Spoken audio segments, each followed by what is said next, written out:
I remember the morning like it was a thunderclap.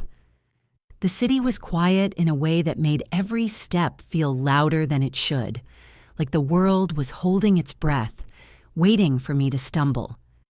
I had my usual routine, the one that had become my armor over the years. The crisp navy suit, my hair laid just right, the bracelet my mother gave me when I got my first promotion, a little weight of family and expectation on my wrist.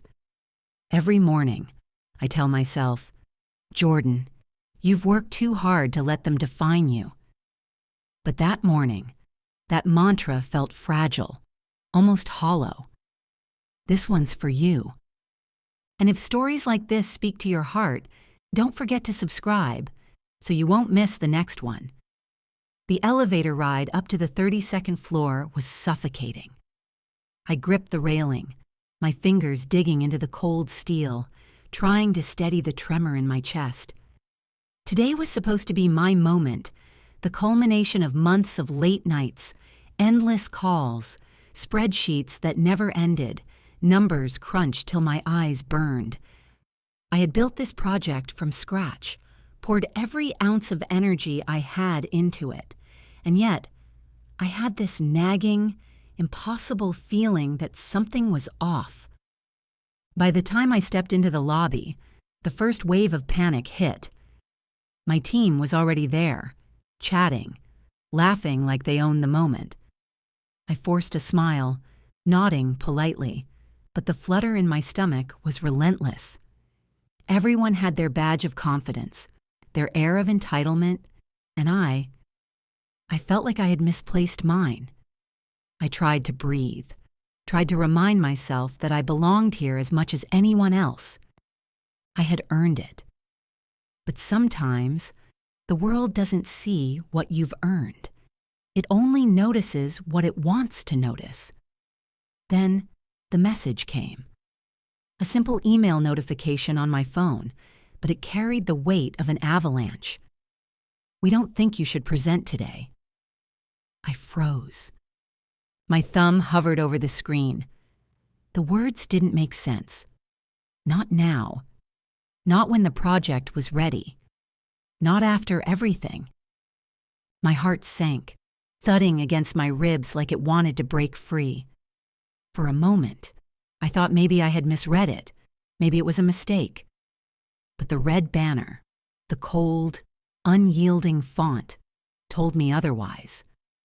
I was being sidelined, excluded, told to step back while everyone else took the spotlight I had worked for.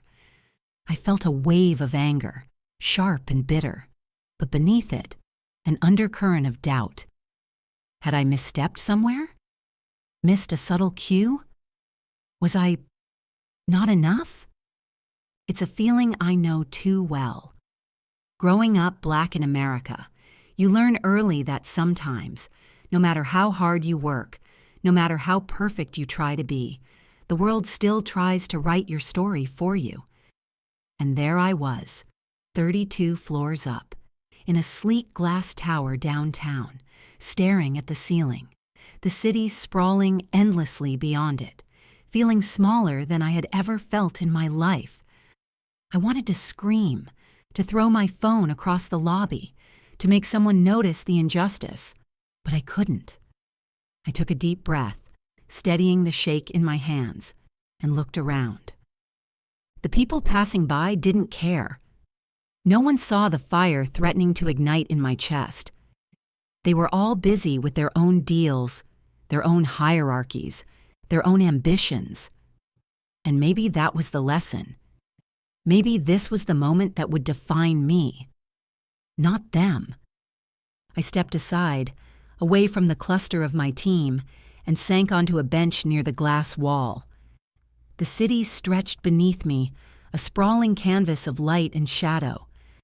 I closed my eyes and let my mind drift for a second, past the email, past the sting of exclusion, past the gnawing feeling of not being seen. And there he was, my little brother. Miles away, probably hunched over a desk, scribbling notes, earbuds in, trying to make sense of a world that often felt stacked against him.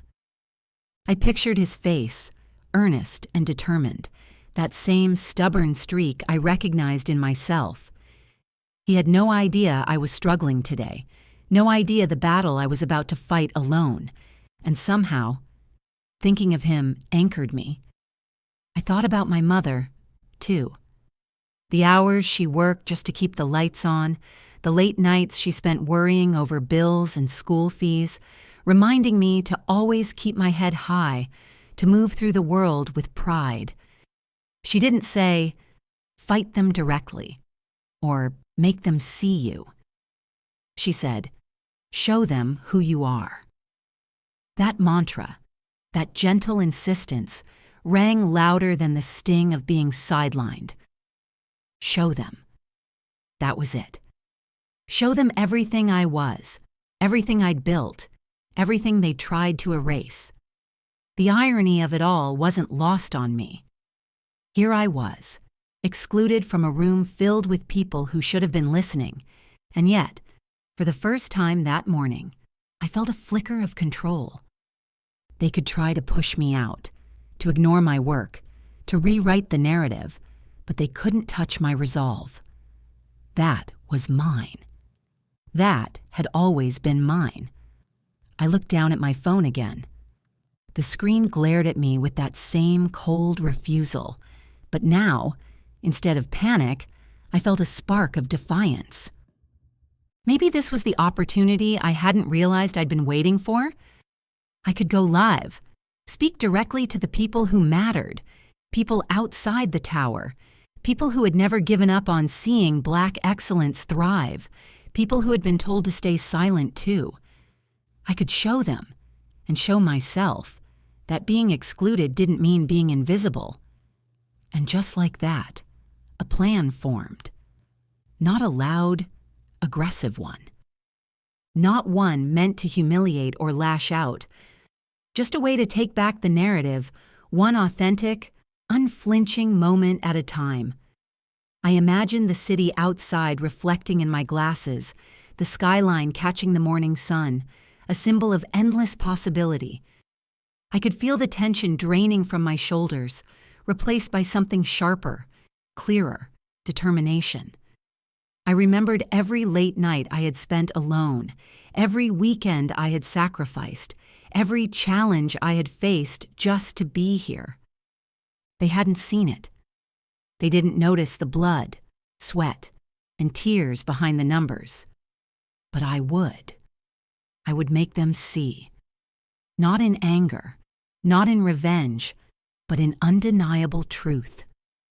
And maybe, just maybe, the moment they thought would break me would become the one where I finally stood taller than ever. Because if this city, this building, these floors and glass walls couldn't contain me, if a few dismissive words couldn't diminish my effort, then what could? Nothing. Nothing at all. And in that quiet, impossible morning, with the weight of exclusion pressing on me like the heaviest coat, I realized something I had always known deep down. They could try to erase me from this room, from this deal, from this moment, but they could never erase who I was or who I was becoming. And that, above all else, was enough to make me move. I knew the moment I stepped back from that lobby bench that I couldn't stay silent. I couldn't let an email, a dismissive note, or a subtle nod from some overconfident manager define my worth, define my work, define me. My fingers hovered over my phone like it was a lifeline, like it was the only tether keeping me tethered to my own story, the only way I could reclaim a narrative that someone else was trying to write without my permission. I imagined their smug little faces, the kind that think power is just a title or a corner office or a badge of authority, and I felt a flicker of defiance spark in my chest. This wasn't going to be quiet. This wasn't going to be polite. This was about showing the truth, and the truth belonged to me. I opened the livestream app slowly, deliberately. as if the world itself had to pause while I decided whether I would shrink or stand. And for a heartbeat, I hesitated, questioning if the city outside these glass walls would even notice, if anyone beyond these towering offices would care. Then I thought of him, my little brother, sitting miles away in a cramped dorm room, his own textbooks spread out, scribbles of late-night dreams, earbuds in, trying to carve out a place for himself in a world that too often looks at kids like him and decides they're invisible. He had no idea I was about to fight this battle alone, no idea the storm I was standing in. But the thought of him, his small frame hunched over his desk, gave me the kind of courage that no amount of rejection or subtle erasure could ever touch. I thought of my mother, of course, the way she worked through nights when the power flickered, when she had to stretch every dollar to make ends meet, the way she told me, "Show them who you are," like a mantra whispered into my very bones, like the voice of generations telling me that silence was not an option, that my worth was not negotiable, that I carried more than myself on my shoulders, and that sometimes standing up, showing up, and speaking out was the only way to honor that legacy. I hit record, feeling a surge of adrenaline and fear that mingled into something electrifying, something that made every nerve in my body hum with the tension of possibility. The camera captured the lobby behind me, empty but alive, every reflection in the glass a reminder that I was a single figure against the backdrop of expectation, against the weight of being written off, dismissed, told I didn't belong. And I began to speak, not rehearsed, not polished, but raw, honest. The kind of truth that only comes when your back is against a wall and your heart insists that you can't shrink, you can't hide, you can't be erased. I told the story of the project, every spreadsheet, every data point, every hour spent building, revising, refining while everyone else went home, while the world outside slept, oblivious to the labor hidden behind the numbers. I spoke of my vision, my ideas, my late nights, my early mornings, my relentless drive, and I let the energy flow through me, feeling it build in real time, knowing that this wasn't just about numbers or presentations. This was about staking a claim to my own existence in a space that too often seeks to ignore people like me. And as I spoke, I imagined my little brother watching, imagined him learning that no one can write your story for you unless you hand them the pen. Imagined him knowing that even when doors close, even when emails try to push you out, even when your name is left off the roster, your light is yours to shine. I could feel the tension drain, replaced by a clarity, a razor-sharp focus that only comes when the stakes are not about the job, the deal, the promotion, but about proving to yourself, to the people who matter, to the community that has always fought to see its own rise, that you are seen, that you are powerful, that you belong.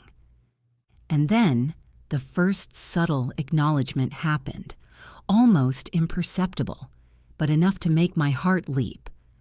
A colleague paused in their work, glanced toward the lobby. Their expression caught somewhere between curiosity and surprise, and it was enough. Enough to know that I was being heard, enough to know that exclusion wouldn't win today. My words grew stronger, more deliberate, as I recounted every challenge, every obstacle, every time someone underestimated me because of the way I looked, the way I talked, the history that came attached to my skin. I didn't soften it. I didn't sugarcoat it. I spoke it like a truth, like a declaration, like a spark meant to ignite the awareness of anyone watching, inside or outside this building, that you cannot silence the fire that burns for purpose, for legacy, for family. The city beyond the glass reflected in my eyes as I paced slowly, letting my voice carry, letting it reach further than the walls, reaching for the screens, reaching for the people who had been waiting to see someone take a stand, reaching for my little brother, for my mother, for everyone who ever had to prove they belonged. I told them about the nights I stayed up alone, calculating risks, revising plans, rewriting sections that had been torn apart in meetings where my voice was ignored, and I felt it, every word giving me more power than any recognition outside could. I could see it now. The weight of exclusion turning into momentum, the sting of being pushed aside sharpening my focus. I felt alive, more alive than I had in months, maybe years, because I wasn't just presenting numbers anymore. I was presenting myself unapologetically, completely, fully, and the effect was immediate. I felt the room around me, or at least the reflection of it, shift. I imagined eyes turning toward me, not out of obligation, not out of politeness, but because the energy I was pouring in demanded attention, because truth carries weight, because someone, somewhere, had been waiting to see a Black woman refuse to be minimized, refuse to be erased, and finally do so with both elegance and ferocity. I told them about the late nights, the moments I almost gave up, the fear that had tried to seep into my bones when doors closed, emails piled up, and colleagues whispered doubts. And I reminded myself, that I didn't work in isolation, that I carried a lineage of resilience, a legacy of ancestors who refused to be silent, who refused to accept limitation, who built, who created, who rose, and that I would honor that legacy today. With each sentence, each carefully chosen word, I felt my confidence solidify, a shield against the subtle undercurrents of bias, the quiet dismissals, the invisible walls that tried to contain me. I spoke to the unseen audience beyond the lobby, to the world beyond the office towers, and in that moment, I realized that exclusion had backfired spectacularly. I had taken the narrative, grabbed it by the throat, and redirected it with intention, with poise, with fire. My little brother, somewhere in his dorm, probably scrolling past notifications, would see that courage isn't just about showing up. It's about taking ownership when they try to write you out. And suddenly, I felt an exhilaration so pure it almost made my chest ache. I wasn't just telling them about the project. I was showing them what it meant to refuse to be diminished, to refuse to be silent, to refuse to be invisible. The power in that moment wasn't in the approval of anyone, not in the nod of a superior, not in the applause that might come later. The power was in reclaiming my voice, in asserting my presence, in letting the fire that had been simmering for months, for years, finally blaze. I spoke for the hours I had been unseen, for the emails ignored, for the meetings where my contributions were quietly noted but never credited. I spoke for my mother, for my little brother, for the community that had always had to fight twice as hard to be recognized. I spoke for myself. And by the time I lowered my phone slightly, catching a glimpse of the reflection in the glass, I could see it. The smallest hint of attention, a shift in energy, a subtle recognition that someone, somewhere, had noticed. And I knew in that instant, this was just the beginning. Livestream or not, the world could try to exclude me. The room could try to write me out, but I had taken back control.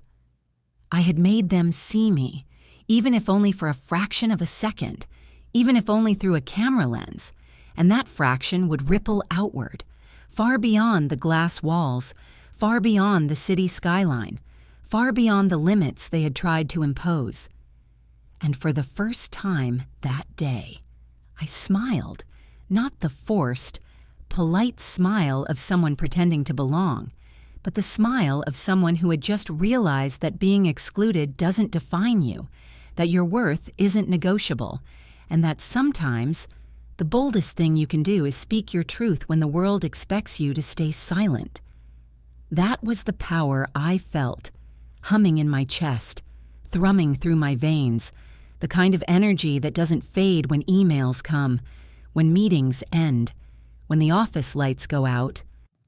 That energy is eternal. That energy is yours if you're willing to claim it. And in that moment, I claimed mine, fully, without hesitation, without apology, and without ever looking back. I remember stepping into that conference room like it was a battlefield, the air thick with anticipation, the hum of fluorescent lights buzzing in my ears, the faint scent of polished wood and stale coffee pressing against my senses. Every step I took was measured, deliberate, because I knew I was not just walking into a room of colleagues, I was stepping into a space that had tried to erase me, a space that had already written my absence into its agenda. But here I was, alive, present, camera live, heart racing, carrying the weight of months of work, late nights, data crunching, calculations that nobody had bothered to notice, all wrapped up into a single, undeniable presence. The moment I began, the room shifted. I started slow, letting my voice carry, letting it settle over the rows of polished tables and swivel chairs like a ripple across water. I spoke about the project, the market research, the projections, the hours spent analyzing patterns that nobody else could see. And I could feel it, the subtle shift, the quick glance from someone in the back row, the raised eyebrow, the almost imperceptible lean forward. They were listening. Not all of them, not yet, but enough to make my blood hum with power. Enough to remind me that exclusion is temporary, but preparation, focus, and authenticity are permanent weapons. I laid out the numbers, careful but unrelenting, precise but human. Every chart, every graph, every statistic had a story. The growth curves weren't just lines on a screen, they were the echoes of nights I spent alone, the pressure of deadlines, the missed dinners, the solitude that most people assumed would break me. But instead of breaking me, it had sharpened me. Every time someone had whispered doubt, I had let it fuel me. Every glance of disbelief, every raised eyebrow had been logged, analyzed, and transformed into strategy. And then came the first challenge. A senior analyst, someone whose smirk had haunted my earlier meetings, raised a hand, questioning one of the projections, dismissing it with a tone that suggested I was just another junior, just another black woman trying to make her mark. The words stung, but I didn't flinch. I let the pause stretch, long enough to make him uncomfortable, long enough for the room to notice that I wasn't intimidated, that I wasn't apologizing, that I wasn't going anywhere. I explained the methodology, the rationale, the risk analysis, all with a clarity that left no room for doubt. I watched as the smirk faltered, as heads nodded, as the subtle shift of power began to pivot in my direction. It was in that moment that I realized something profound. They could try to write me out, to sideline me, to dismiss me, but they could never erase the hours, the sweat, the intellect, the fire that burned inside me. And as I continued, detailing the intricate web of strategy, execution, and innovation, I felt the room lean in, literally and figuratively. Chairs shifted. Notepads opened. Fingers tapped. Eyes widened. And somewhere inside, I allowed myself a brief, private smile. This was the moment I had been fighting for, the moment when months of invisibility turned into undeniable presence. I spoke about the team, about the late nights we had spent coding, analyzing, testing. I spoke about the hurdles, the moments when the market data refused to cooperate, when every solution seemed to lead to another problem.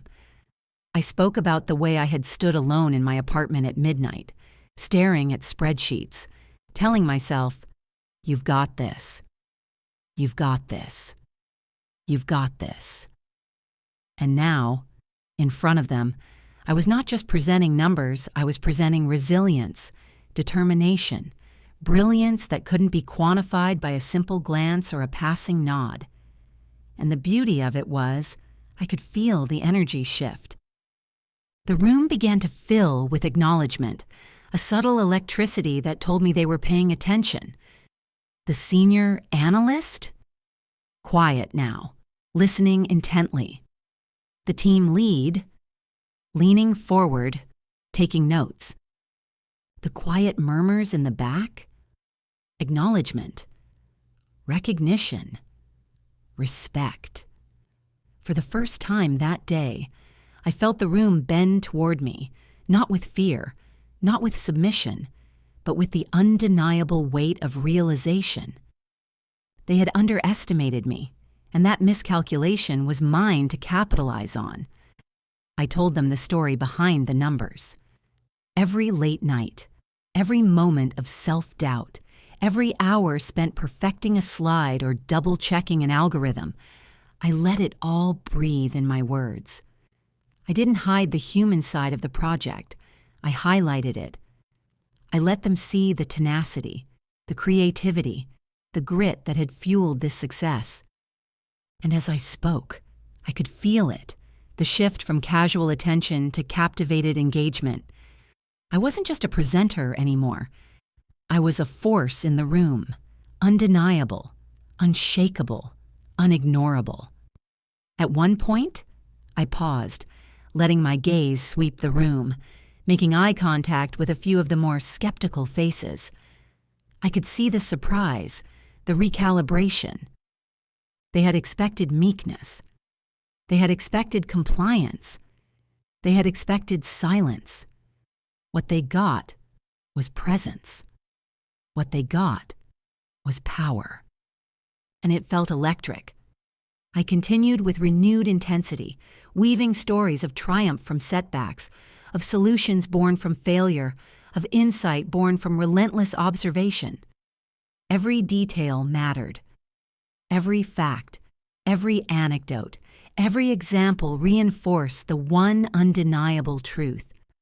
I had earned this moment, and they were witnessing it, whether they wanted to or not. And then, the pinnacle came. I revealed the projections, the potential impact, the cascading effects across departments and markets. I watched as eyes widened, as whispers turned to notes, as acknowledgement shifted to quiet admiration. I felt the room tilt, subtly, toward me, like gravity itself had changed. I allowed myself a small exhale, but I didn't stop. I knew better than to let relief take over, knew better than to relax when the moment demanded every ounce of focus and presence. This was the apex, the moment where exclusion collided with undeniable evidence of capability, and I was standing in the middle of it, fully visible, fully alive, fully victorious. I thought of my little brother again, somewhere miles away, and imagined him seeing this, feeling the pride, understanding the lesson without anyone needing to spell it out. You can be sidelined. You can be dismissed. You can be told you don't belong. But if you have the courage to step up, to claim your space, to assert your presence with clarity and confidence, no one can take that from you. The room around me was transforming, and I could feel it in every vibration of the floor, every breath I took, every click of pens and laptops, every subtle nod, every furrowed brow of recalibration. I had shifted the balance, seized the narrative, and made it my own. And then came the subtle but undeniable truth. I was no longer just part of the audience. I was the focal point. Every doubt, every whisper of dismissal, every attempt to sideline me had been transformed into fuel. And now, in the midst of that sleek, sterile corporate room, I was commanding attention, commanding respect, commanding recognition. The spotlight they had tried to keep from me had found me anyway, not because they had chosen to acknowledge me, but because I had refused to be erased, I concluded the key portion of my presentation with a calm, deliberate summary, letting the weight of my words hang in the room. I watched as faces registered understanding, as skeptical minds recalibrated, as respect began to ripple quietly through the air. And in that moment, I realized something I hadn't allowed myself to feel before. Triumph doesn't always roar. Sometimes it settles quietly, a deep, resonant recognition that comes from knowing you have done everything, given everything, and still stood tall, still owned your narrative, still refused to be invisible. By the time I wrapped up, I felt a surge of exhilaration, a tremor of pride, a pulse of pure, unfiltered validation. They had underestimated me. They had assumed exclusion would diminish me. They had assumed silence would break me. And instead, they witnessed focus, resilience, brilliance, and presence. I stepped back slightly, letting the room breathe, letting my words sink, letting the subtle, shifting energy of recognition wash over me. And somewhere in the back of my mind, I knew this was only the beginning. This was the moment that would ripple outward, beyond the walls of the conference room, beyond the glass towers, beyond the people who had tried to sideline me. This was the moment where my presence could no longer be ignored. And for the first time that day, I allowed myself a real, unguarded smile, not because of applause or acknowledgement, but because I had reclaimed control, seized the narrative, and shown the world, and most importantly myself, that exclusion can never define you, and that sometimes the boldest victory is simply being undeniable in a space that wanted to pretend you didn't exist. Even as I wrapped up the presentation, even as I felt the weight of recognition settling quietly over the room like a soft echo, my mind drifted to him, my little brother sitting miles away, probably hunched over a desk, a half-eaten bag of chips beside him, his earbuds in, trying to focus on his own deadlines, his own responsibilities, in a world that often felt designed to overlook people like him.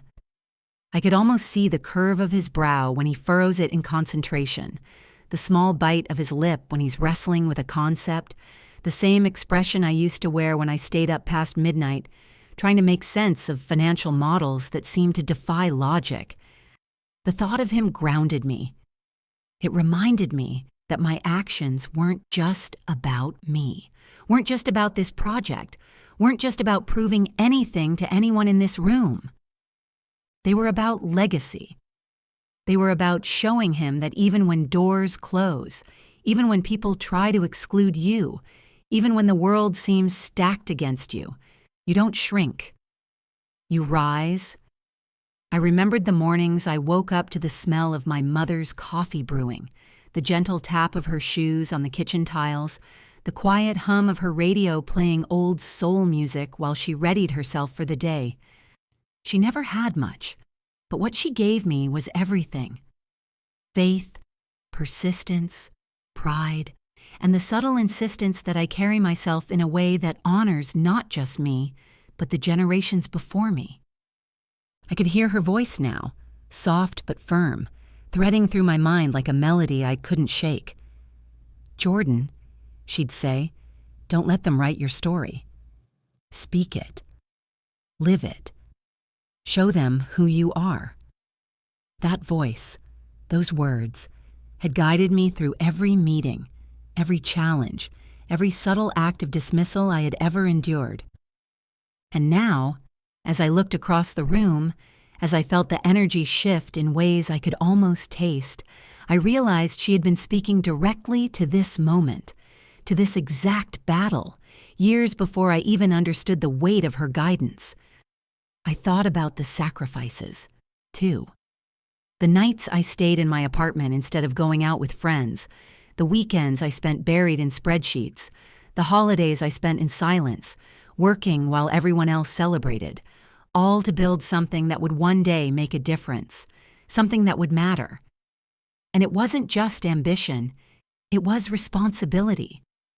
Responsibility to my family, to my community, to the people who had been told over and over that their voices weren't valid, that their work wasn't important, that they didn't belong. I had internalized that responsibility, let it drive me, let it ignite a fire that burned hotter than any fear, hotter than any doubt. And in that conference room, with all eyes now subtly trained on me, I realized that fire was no longer hidden. It was blazing. I let myself remember the small moments, the ones that nobody notices but that shape you into someone capable of extraordinary focus. My brother and I, playing basketball in the driveway after school, the way he mimicked my moves, trying to match my steps, learning from me without even realizing it. My mother correcting my posture at the dinner table, reminding me to hold my head high, to meet eyes with dignity and pride. My grandmother telling stories of struggle and triumph, of ancestors who had refused to be silent, refused to accept the limitations society imposed, who carved paths through adversity with sheer will and determination. These memories surged through me now, not as nostalgia, but as fuel. I could feel every lesson, every whisper of encouragement, every unspoken command to rise above, their voices threading into my very being, giving me a strength that no dismissal could diminish. As I glanced around the room, I noticed something subtle but significant. The shift in posture, the careful attention, the way people leaned forward slightly, unconsciously acknowledging that I had arrived in a way that could not be ignored. And I realized, with a surge of clarity, that my presence here wasn't just about the data on the slides. It wasn't about the project or the projections or the potential profits. It was about demonstrating resilience. It was about showing that a Black woman in a room filled with skepticism and subtle bias could take control, assert herself, and demand acknowledgement without apology. It was about representation. It was about visibility. It was about legacy. And then I spoke of my little brother, not by name, but in spirit. I spoke about the drive that kept me going late at night, the desire to make a path for those who would follow, to show them that it is possible to rise when the world seems determined to write you out. I shared, in the most natural way I could, the truth of my journey, the fears, the doubts, the loneliness, and the moments of triumph, small and large. And as I spoke, I felt an invisible thread connect me to him, to my mother, to my family, to the generations of Black men and women who had taught me the value of persistence and pride. I felt their presence in the room with me, lending me strength, lending me voice, lending me courage. The room began to respond, not with applause or accolades yet, but with subtle shifts. Heads nodding, pens pausing over notebooks, the quiet hum of recognition threading through the air. I could feel the energy bending, subtly, toward acknowledgement. I was no longer just presenting data. I was demonstrating the human story behind the numbers, the narrative of endurance, ingenuity, and relentless effort. I was showing them, without a single word of complaint, the power of perseverance, the impact of family, and the strength that comes from never forgetting where you come from. And in that flow, I allowed myself a brief, almost imperceptible smile. Because this wasn't just about me. This was about him, my little brother. About the countless others who had been told their work wasn't enough, that they didn't belong, that they were expected to shrink. Today, I wasn't shrinking. Today, I was claiming space, asserting presence, and standing as proof that you could rise, even when the world tried to push you down. I spoke about late nights, about the tiny victories that accumulate into something monumental, about the sacrifices that nobody notices but that forge character and competence. I spoke about the power of intention, the power of legacy, the power of refusing to be invisible in spaces that were never designed to see you. And with every word, I felt it, the room leaning in, the subtle tension giving way to recognition, the acknowledgement of hard-earned authority without a single demand for approval. Then I paused, letting the weight of my story settle in, letting the invisible thread of family and heritage pulse through the silence, letting the room feel the energy that had carried me from my childhood to this boardroom, that had driven me past every dismissal and doubt. And as I breathed, I realized something profound. The source of my strength wasn't the presentation, wasn't the slides, wasn't even the recognition I was beginning to sense. It was my lineage, my family, the generations who had refused to bow, the voices that had whispered courage into me, the lessons of resilience and pride that had become inseparable from my very being. The more I spoke, the more I realized that this connection to family, to community, to every Black ancestor who had fought to be seen was the pulse that made my story live, that gave it power, that made it impossible to ignore. It wasn't just about being in the room anymore. It was about being a conduit, a living testament to the fact that exclusion, dismissal, and doubt only magnify the fire within, only sharpen the focus, only demand the courage to rise higher. And when I finally lowered my gaze, scanning the room one more time, I saw it.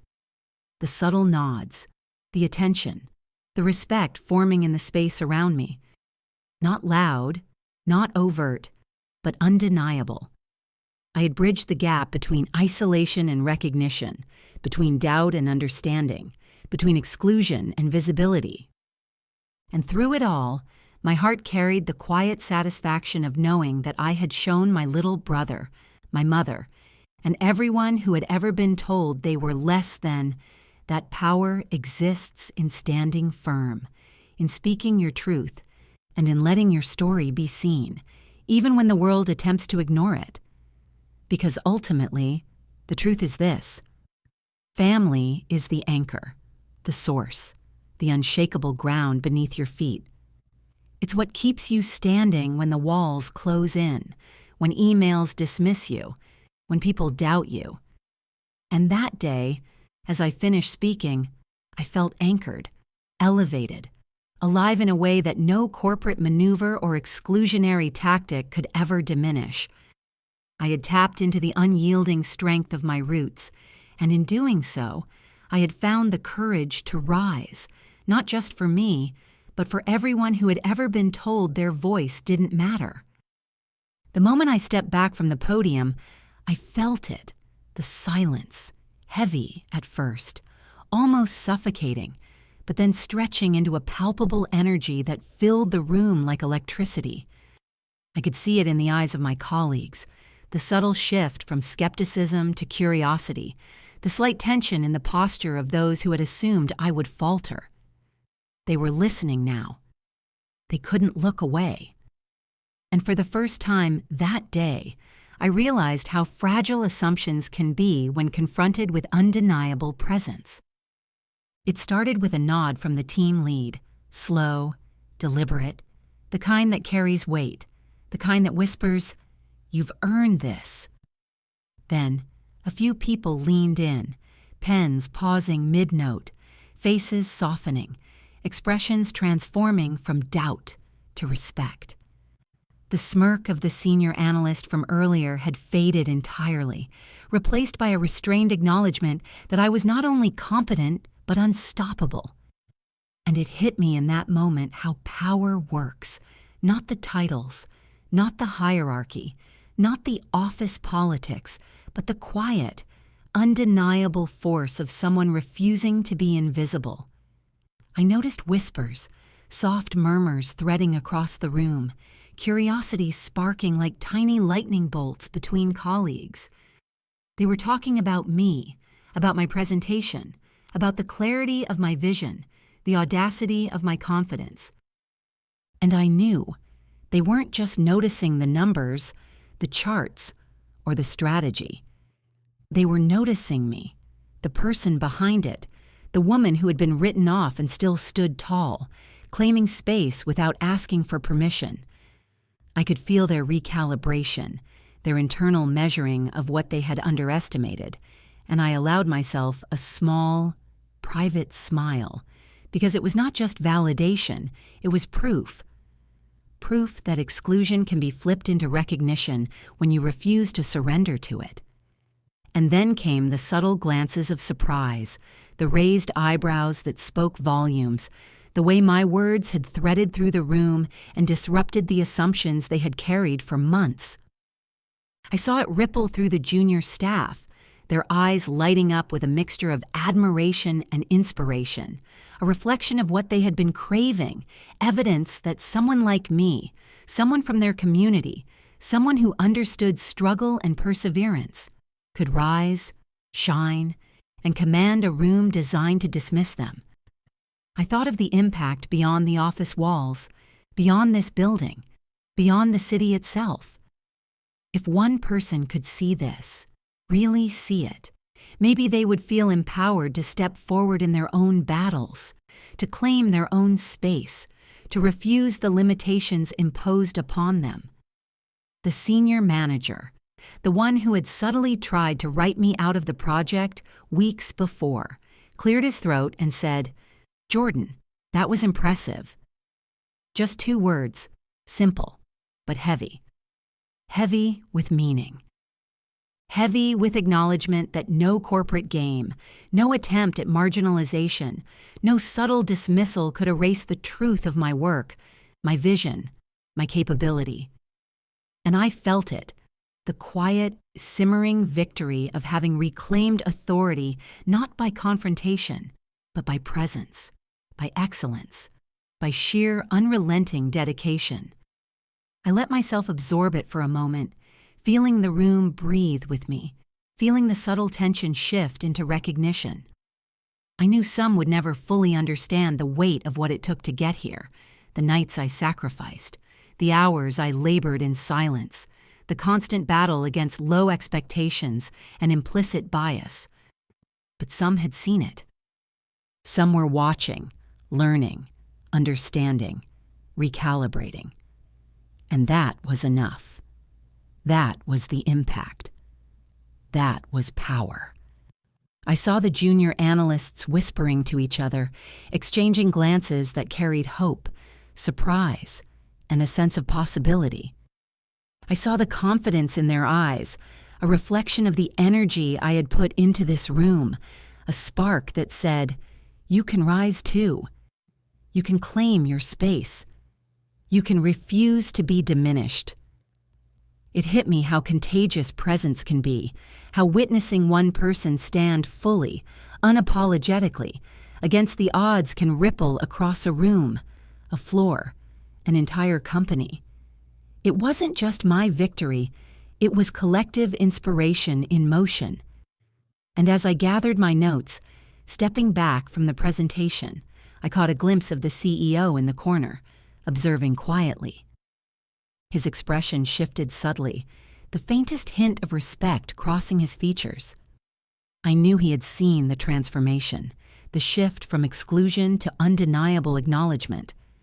I knew in that moment that the barriers I had faced, subtle, systemic, personal, were cracking.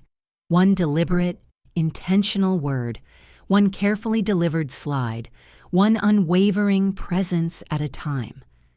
The room had changed. I had changed it. And though not everyone would admit it aloud, the energy was undeniable. I had shown that exclusion could not contain me, that bias could not diminish me, that the weight of underestimation could be redirected into undeniable influence. I had turned doubt into recognition, skepticism into attention, marginalization into triumph.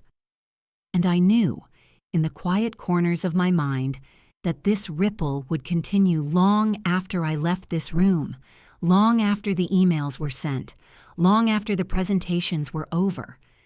Because the truth is this: people will try to write you out. They will try to ignore you. They will try to convince themselves you aren't enough. But when you refuse to be invisible, when you stand fully, when you own your narrative, something changes. The energy shifts. The assumptions crumble. Recognition follows, not because it is given freely, but because it is demanded, because it is earned, because presence and excellence speak louder than doubt ever could. And I realized, with a surge of clarity, that this was what it meant to break barriers. Not with aggression, not with anger, not with resentment, but with undeniable truth, with presence, with persistence, with excellence that couldn't be ignored. I felt the subtle pulse of pride in my chest, not just for myself, but for the people who would witness this, who would carry this forward, who would learn that resilience is more powerful than exclusion, that courage outlasts doubt, that presence can transform spaces. By the time I stepped away from the front, the room had settled into a quiet acknowledgement. No applause, not yet, but something heavier. Recognition, recalibration, a silent concession that I had arrived, that my presence could not be erased, that my voice mattered. And I carried that moment with me, deep into my chest, knowing that this ripple would extend far beyond this room, far beyond the corporate walls, far beyond the city skyline. I had broken through assumptions. I had shattered quiet doubt. I had transformed subtle exclusion into visible influence. And most importantly, I had done it without compromise, without apology, and without letting the weight of skepticism diminish the fire that had carried me here. Just when I thought the room had reached a kind of equilibrium, when the energy had settled into quiet acknowledgement, the CEO stood up. Not with fanfare, not with dramatic gestures, but with a measured, calm authority that made every word feel like it carried weight beyond the walls of this room. My heart jumped. I could feel it, a low hum of tension and anticipation threading through the air. The entire floor seemed to hold its breath, waiting, as if the very air knew something monumental was about to unfold. He looked at me, not past me, not around me, but at me, and for a brief, suspended moment, the world outside ceased to exist. I could see recognition in his eyes, a quiet understanding that this wasn't just a successful presentation, it was proof of presence, skill, and resilience. The silence lingered. Then he spoke, calm, deliberate.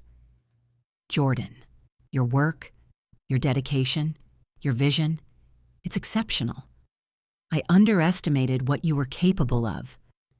The words hit me in waves, shock, disbelief, pride, all mingling in the swell of quiet triumph I had been building for months. I had prepared for doubt, for dismissal, but not for acknowledgement, this unvarnished, this genuine. He continued, scanning the room, voice carrying weight. "What I've seen today is more than numbers. It's strategy, insight, leadership, and resilience. That combination deserves recognition." Each word anchored me in the reality that I had claimed space in a world that tried to erase me. Then came the moment I hadn't dared imagine. "I want you to lead the next international project. Fully. Set the standards, define the approach, execute. The responsibility and the authority are yours." The room shifted, the faint exhale of astonishment, nods of acknowledgement, eyes meeting mine with newfound respect. This was more than promotion. It was validation of every late night, every subtle dismissal, every quiet triumph that had brought me here. I felt the pulse of the room change, a ripple of inspiration passing from senior analysts to junior staff. Recognition wasn't just personal, it was transformative, a demonstration that persistence, presence, and excellence cannot be ignored. I thought of my little brother, of my mother, of the lineage of strong Black women and men who shaped me. This was a moment to honor them, to show that those underestimated can rise, those marginalized can lead, and those who refuse to be invisible can redefine the narrative. As I absorbed it all, I realized responsibility had landed with the recognition, not a burden, but a call to uplift, mentor, and amplify others. Every subtle doubt, every whisper of dismissal had forged resilience, and now my journey could ignite courage in others, proving that excellence, integrity, and persistence are not just achievements, they are legacies. I could see the ripple effect, young analysts finding courage, knowing they belong, inspired to step forward and lead. And I understood that the ultimate power of this moment wasn't in accolades, it was in the visibility, the affirmation, the proof that presence, resilience, and authenticity can change everything. And as I reflected, I also felt a sense of peace. Peace that came from alignment, between effort and outcome, between struggle and recognition, between personal achievement and communal impact. I realized that every challenge I had faced, every slight, every dismissal, every moment of doubt from others or myself had been preparation for this. Not just to be seen, not just to succeed, but to elevate others, to create a legacy of empowerment, to demonstrate that presence and authenticity can rewrite narratives. I carried that energy with me as I walked through the city streets later that evening, feeling the subtle vibration of accomplishment pulse beneath my skin, thinking about my community, about the young Black professionals, students, and dreamers who might hear my story. I thought about the responsibility that comes with visibility, the ethical and emotional imperative to lead not just for oneself, but for the collective, to ensure that our community sees itself reflected in positions of influence and authority, and to remind them that exclusion is not final, doubt is not permanent, and presence is transformative. The lesson crystallized in that moment. Authenticity, persistence, and courage are contagious. They ripple outward, changing spaces, perceptions, and lives. And as I envisioned the future, I understood that the measure of my success would not be contained in this promotion, this recognition, or even this milestone. It would be found in the lives touched, the voices amplified, the courage inspired, and the barriers dismantled for those who follow.